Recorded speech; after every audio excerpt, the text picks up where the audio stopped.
Hey, welcome into week 3, the recap of week 3. The Seahawks winning at the clink, protecting home field by getting a huge victory, another nail biter, dude. All kinds of things to talk about in this game. I'm going to get to the highlights, what went right, what went wrong. I'm going to get into everything as far as injuries as well, and we're going to break down some plays. I got some key highlights keyed up. I just hope I'm doing right, doing good by the 12s.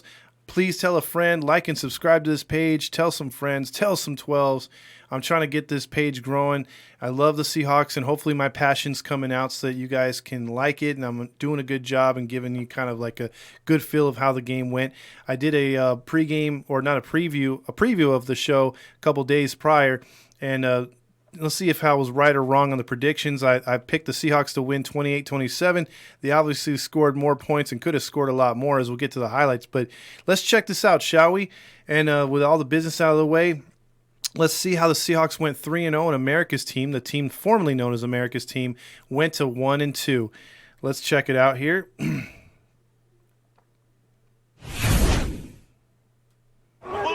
Now, this first play right here is Aldon Smith. Aldon Smith's been out of the NFL for 4 years, and Fox did a great job of telling you that like 5 times during the game, so that kind of annoyed me. But he's right here on the end facing Dwayne Brown, and this is the only thing that I'll say about the offensive line that I didn't like all game was the fact that they just really had issues with Aldon Smith, and it was usually when he was lined up against our best left tackle in Dwayne Brown. So he basically manhandled him, and this is the first series of the game. As you can see, first play of the game actually, or no, second play of the game. This is freaking Aldon Smith coming in almost just right around the all-pro left tackle. On second down, Wilson is sacked. Sacks have been hard to come by, and that's Aldon Smith. Now, Aldon Smith had 3 sacks in the game, and that was all Dallas had as far as getting to Russell Wilson, because the rest of the game, it seemed like Russell Wilson had like 4 to 5 seconds to throw, plus he was able to get out of the pocket even if it was starting to collapse. So I give major props to the offensive line. I just felt that Dwayne Brown missed an assignment or didn't do his homework on Aldon Smith, because he made Aldon Smith look like the all-pro he was before he got into all that legal trouble. Here's Dallas with a football, and this was kind of trippy of their first drive.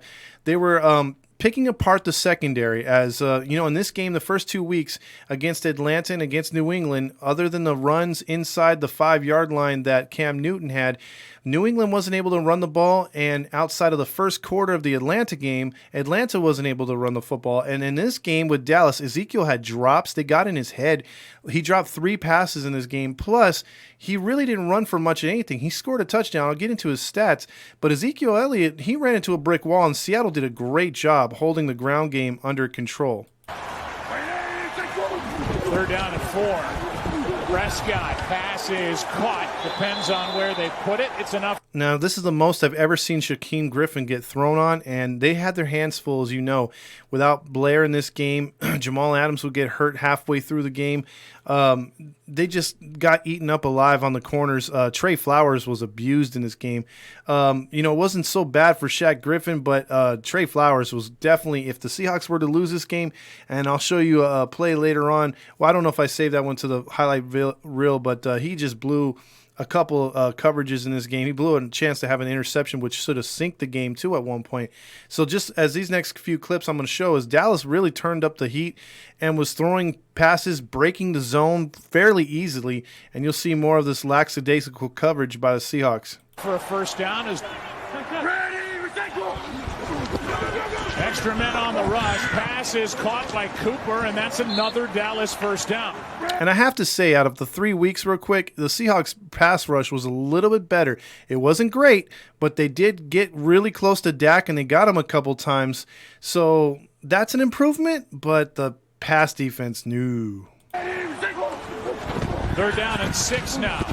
Prescott throws, pass is caught. Tight end Schultz shook a tackle and now takes it down inside the 30.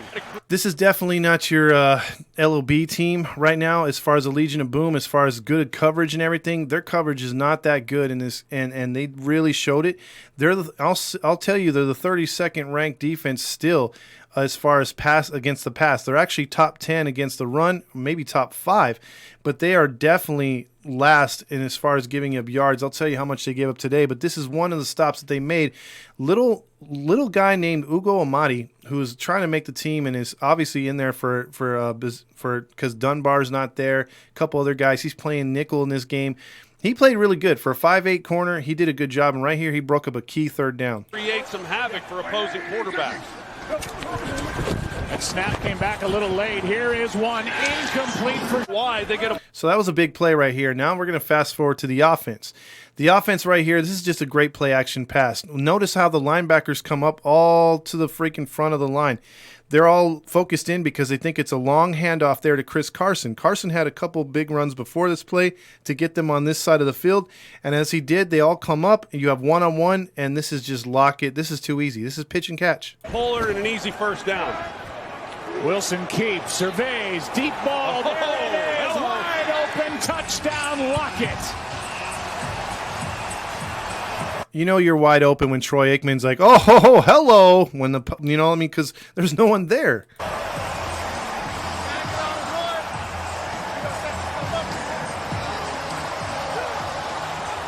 Touchdown. Now, they're up 7-3 at this point, and Seattle's kicking the ball off to Dallas, and, you know, you're just settling in.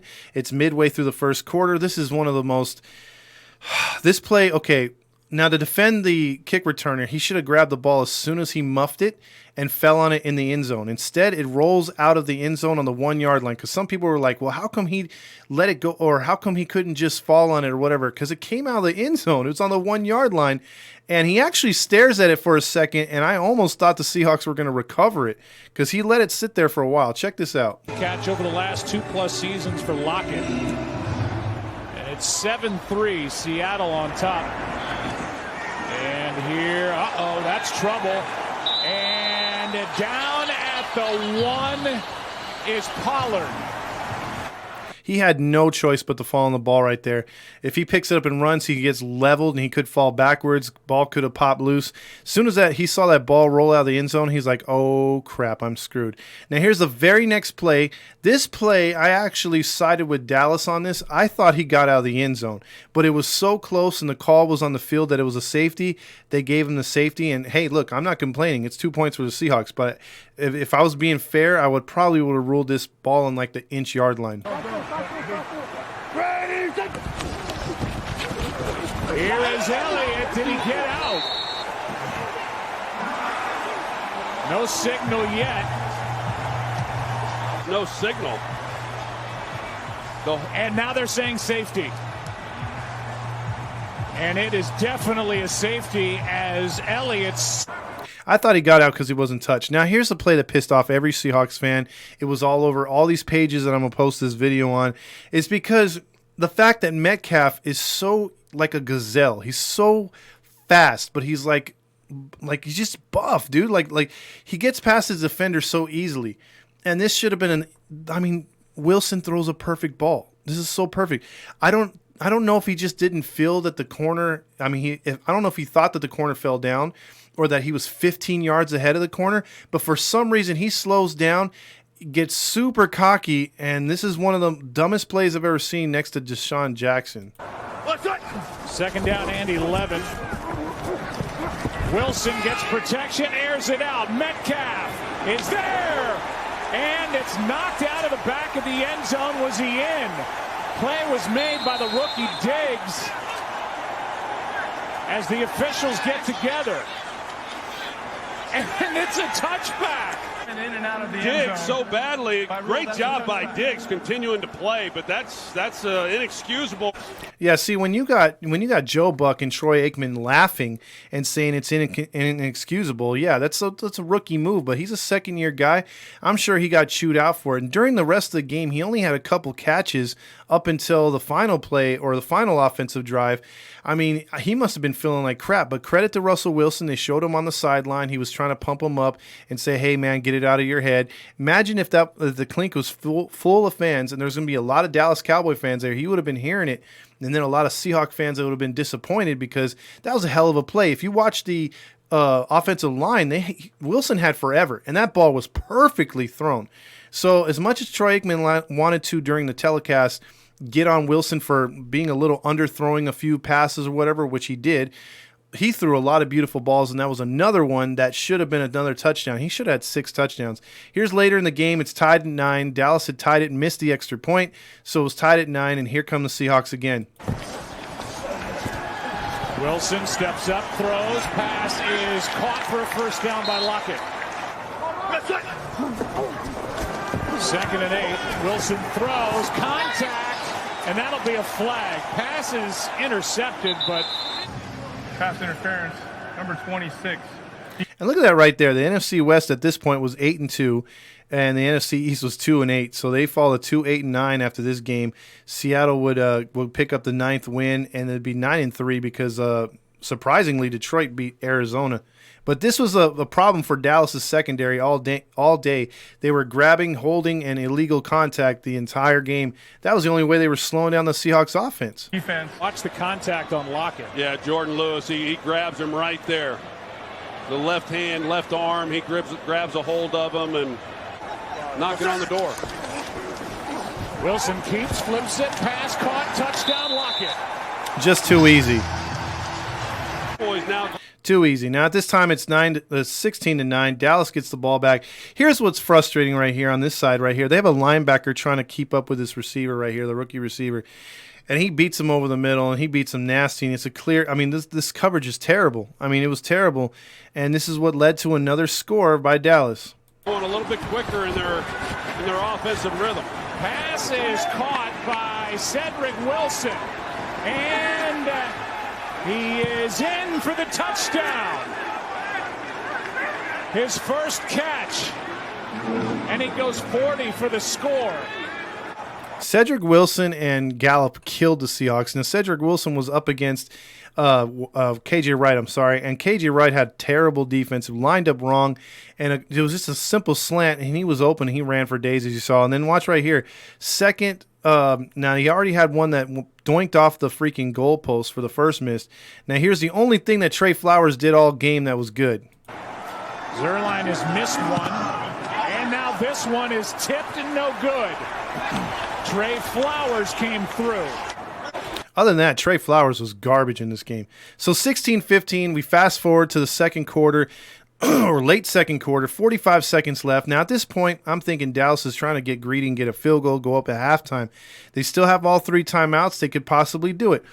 I always tend to say if it's under a minute and you're this far back, maybe you should pack it in, go into the halftime, but a lot of teams just go for it. A lot of teams are successful. Dallas right here, though, not so much. Prescott throws, pass is picked, intercepted. That's Griffin, stepped in front of. And again, at the end of that play, or before he throws that ball, Dak is about a half second from getting drilled. Seattle was very close in this game to getting a lot of good hits, and where they did get hits on Dak Prescott, which helped the secondary. Now, I'm not saying the pass rush is the key to help the secondary, because there was plays in this game the secondary should not be giving up pass rush or no pass rush. So that excuse is out the window for this game. Cooper, and the turnover complements the pressure by Jaron Reed. Now here's Seattle. One timeout left for Seattle. Pass is caught by Metcalf at the 25. Four-man rush. Wilson steps up, able to get rid of it. Pass is caught.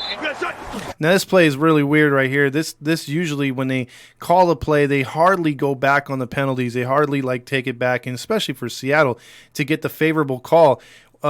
Basically, the tight end went out of bounds, and, well, you'll see. Second down, Wilson to his right, throws, pass is caught. But see, with the referee's hat off right there, there's a flag he's going to throw. The hat means the receiver or the tight end, Greg Olsen, stepped out of bounds before he catches the ball, which is an illegal contact, which should have pushed the ball 5 yards back and given the Seahawks the opportunity to kick a field goal. However, they judged by one of these corners had pushed him out, forcing him out, so the penalty was negated, and he got the ball at the 1 yard line. But a flag on the play. There's a correction on the field. Illegal contact defense caused the player to go out of bounds. That player came back in and reestablished, caught the pass. So it is a completed pass by the offense. The illegal contact will be declined. First down. Wilson Wide open for the touchdown is Lockett. I mean, that was cookies, dude. That was his third touchdown of the game. He was wide open, just came from the right side. Everyone crowded the right, and he just like float across the back of the end zone, was wide open. Of course, Wilson throws him perfect. Now, this is the second half. This is the very first play of the third quarter. And, you know, they got the sideline reporters still spewing nonsense that you don't care about. And then the pass rush came through, and a quick turnover really helped things out. About how open his wide receivers are here in the first half. Here's a ball knocked out of the hand of Prescott and into the arms of the Seahawks and down to the 5-yard line is Benson Mayowa. The rookie. Right out of the gate. Had one-on-one and a shot, but And so right away, Seattle takes advantage. ran out of time and got the ball on the ground. Another wide open receiver. It's Jacob Hollister for the touchdown.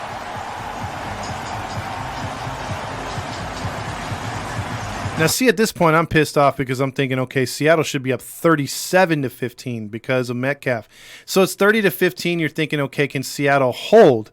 Because, you know, the defense is give it back to the offense. We could run some clock, get into some ground and pound, and actually take some minutes off this game and maybe get another score, make it a 3-score game, and put it away. But the Seahawks, this is their problem with a bad defense, especially in the secondary. You can't afford to step on the other team's throat and put the game away. You're going to give up yardage, and a team that needs – you're obviously in passing formation, 4 wideouts right there. I know it's third down, but they stayed in a passing formation because you stopped their run all game. They're not going to run down 2 scores. You know it's coming, and the defense just kept getting exposed. Making an accurate throw. Elliott with 3 drops in this game as he dropped the screen. Here's one caught, and now toward the end zone, a flag is down. It's Wilson again. It looked to me, Joe, like they held Gallup. They did hold Gallup, and Wilson was wide open, and it's like, dude, Griffin gambled wrong and didn't come close to making a play on the ball, and no one decided to tackle Wilson down the line. So just like that, in 3 plays, it's 30-22. Seattle back with the ball, 3rd and 10. Makeshift. Actually, no. Fast forward to that. They had to punt, and we're in the 4th quarter now. Dallas with the ball, down 8. Offensive line, it's 2nd and 8. The line holds up. Gallup has got it for the touchdown. Gallup beats Trey Flowers straight up. Just straight up.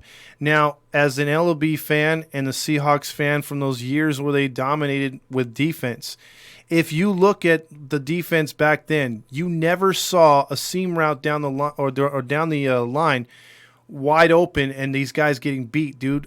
You never saw these corners getting killed like that. If it was going to get beat, they were going to get over the middle, beaten by on the over the middle or in zone coverage. Seattle never got beat over the top. You know, whether Earl came over to help out, our boy Sherman, or you had guys like on the side that just made plays. They would never give up plays like this, and unfortunately they did in this game again. So this is Gallup with another touchdown. This would make it a 30-28 game because Dallas would try the 2-point conversion. Touchdown Dallas. And again, it's Flowers as Gallup scores from 43. Flowers was getting destroyed at this point. Prescott pass is caught. That's Brown, and he did not get it. Diggs with a nice hit to knock the receiver off balance, and Ugo Amadi, again, right there, shortest defender on the field, made another great play. And Shaquem Griffin's brother would make a play in this game too, a few plays, but that was a nice play right there by Umadi. Umadi had a great game. First, they got to get down there and get. So this is 3:59 left in the game. Dallas had just kicked a field goal. They went on a 6.5-minute drive to waste most of the 4th quarter. They went up 31-30 off Greg Zuerlein. Now, you gave the ball back with Russell Wilson. I don't think as Seahawks fans we felt too anxious, except for me when they got to midfield. But I'm going to show you the plays here in the 4th quarter here as they get down to try to score. Position to win themselves. They've punted the ball 3 straight possessions. And again, Wilson having a tough time finding anyone until he finds. Now, you notice how much time he had right there? He was actually trying to go for it all on the first play. Instead, he went down to Olsen. He checked down. He rolled out, found time. That's a good 20-yard gain. Now, the only time that I felt like this game was in under any kind of problems is I'll show you right now. Wilson up to the 45. He's going to throw it. Pass incomplete for Metcalf. Right here, it's 4th and 3, and I'm telling you, I was sweating balls right here because 4th and 3 right here, dude. I was thinking if we don't get this, we have three timeouts left, but we haven't shown that we could stop Dallas via the pass. And if they pass on us, they're going to get the first down, and we're going to lose by 1 freaking point. But kudos to Wilson and Olsen coming through right here. Wilson throws. Pass is caught, and the first down for Olsen. That play won't be remembered like this next play will, but that play was huge. They don't get that, they don't get this. Just get it away before the play clock expires. Wilson looking for somewhere to go. This one is caught for the touchdown, Metcalf.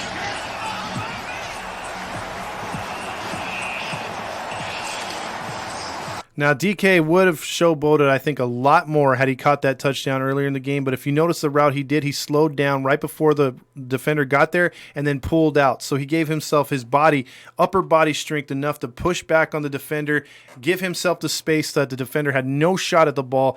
Beautiful technique by DK Metcalf. And him scoring that touchdown was a bit of redemption. And, you know, it's a learning lesson. Wilson was one of the first ones that, as you see, to come up there and congratulate him.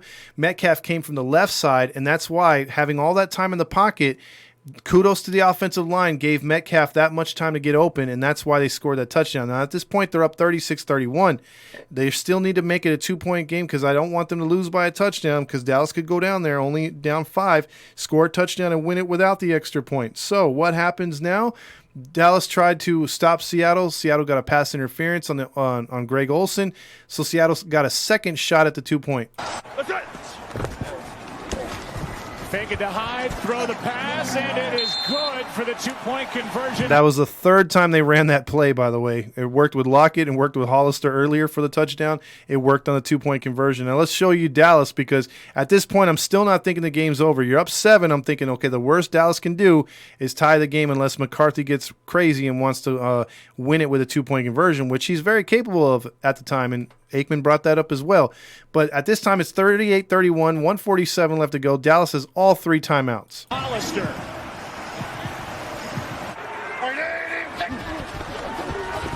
Prescott with protection. Elliott cuts up field. Getting close to him.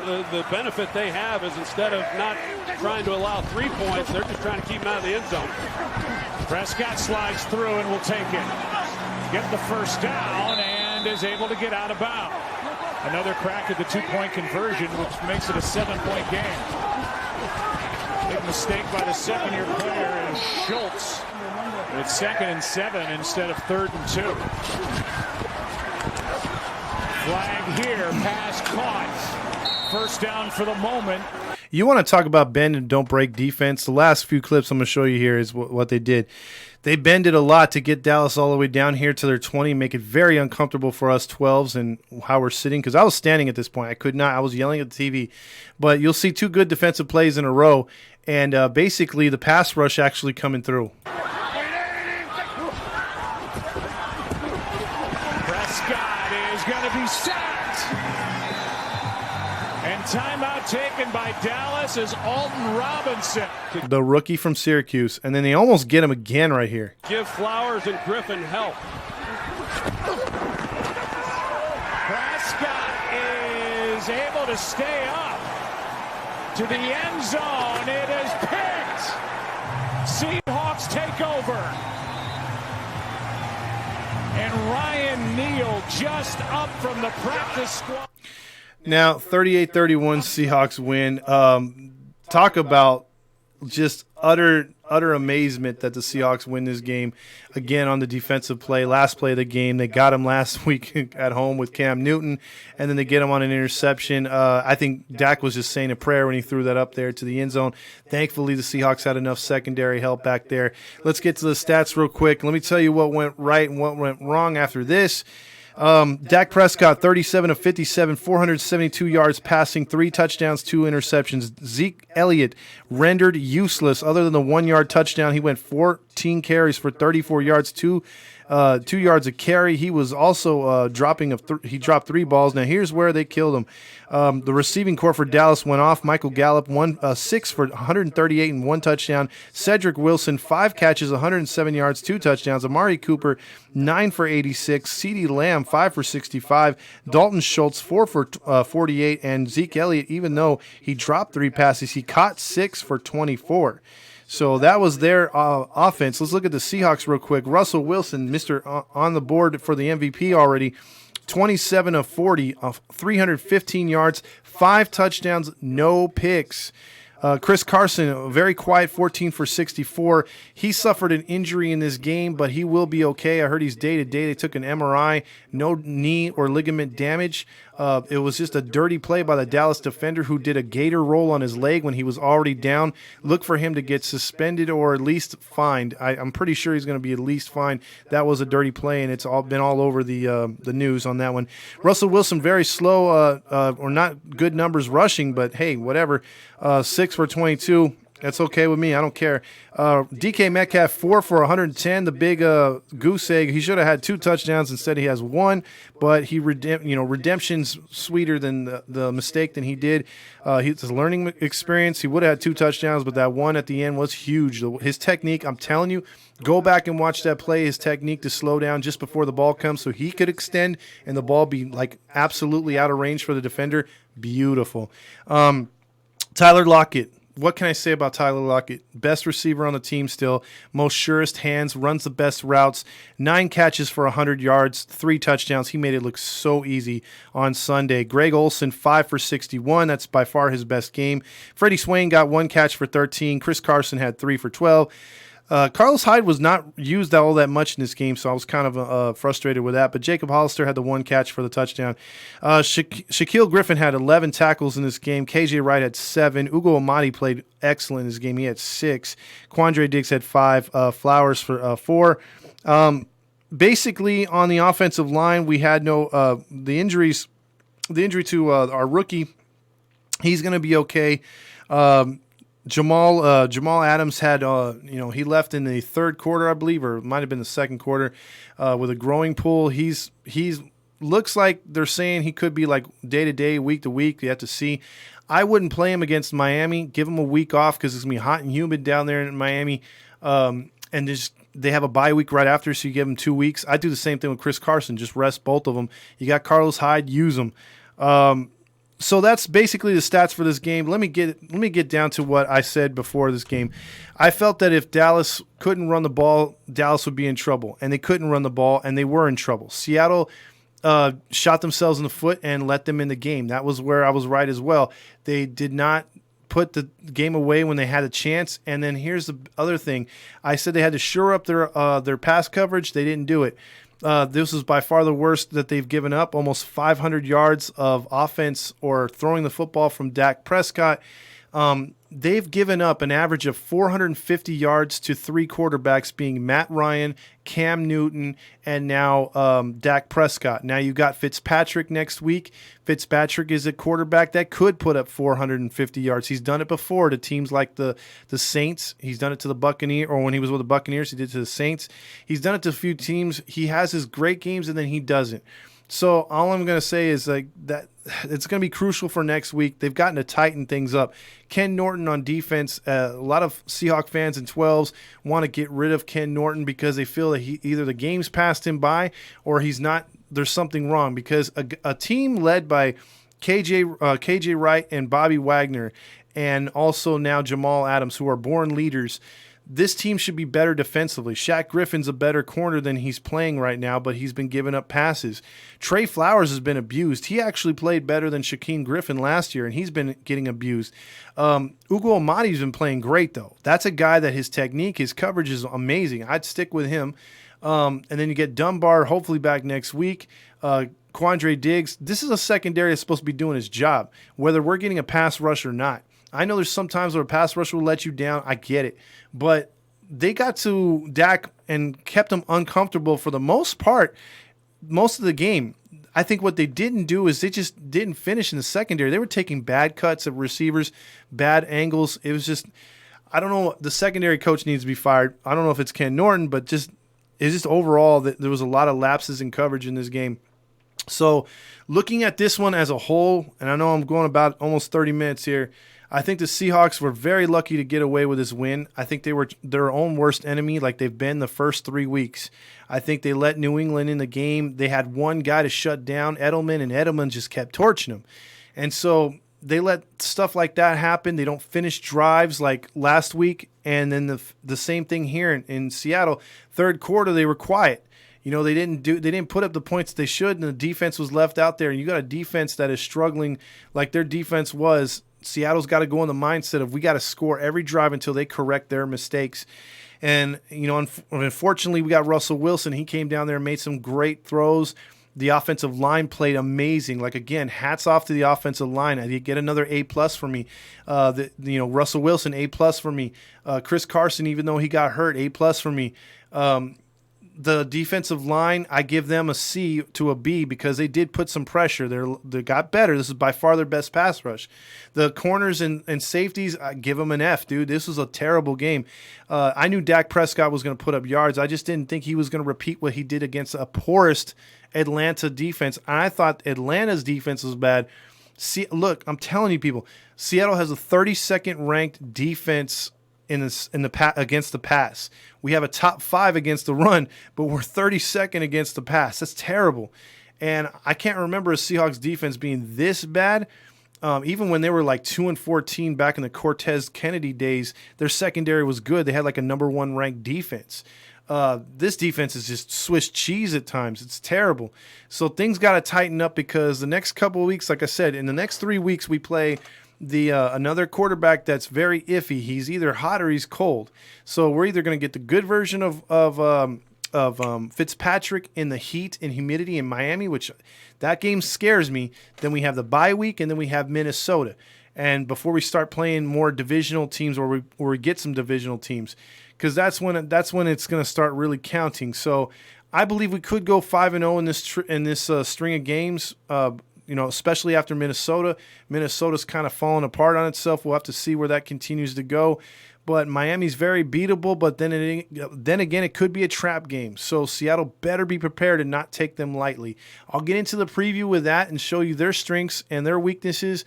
And our weaknesses are obviously pass defense. That's got to switch things up. I'm very happy with the offense. Special teams is looking good too.